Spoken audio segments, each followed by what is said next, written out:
आज हम आपको दिखाने जा रहे हैं कि आज कितना सीन मौसम है। ये ठंडी ठंडी हवा चल रही है और ये आज सब्ज़ा हरियाली देखें, ये चावल की फसल है और बहुत ही अच्छा मौसम है। मौसम बाहर से भी कहीं अच्छा है। ये देखो कितनी अच्छी हवाएं आ रही हैं, बहुत ही अच्छा है। अल्लाह के हुक्म से बहुत ही अच्छा मौसम, मेरे ख्याल से तो अच्छा है।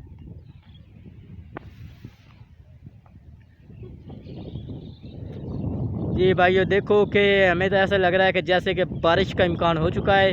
ऊपर आसमान पर भी बादल छाए हुए हैं ताकि हमारे दोस्त और हम सब इसलिए ठंडी हवाएं में मज़े लेने के लिए आए हुए हैं। और इसीलिए मैं आपको अपने दोस्त भी दिखाने के लिए कैमरा ले जा।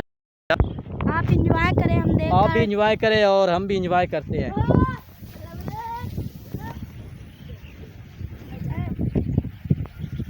जी देखें कि कितनी प्यारी ठंडी ठंडी हवाएं चल रही है। अब मैं आपको अपने दोस्त दिखाता हूं जो कि मेरे साथ घूमने के लिए और ठंडी हवाएं के मज़े लेने के लिए आए हुए हैं।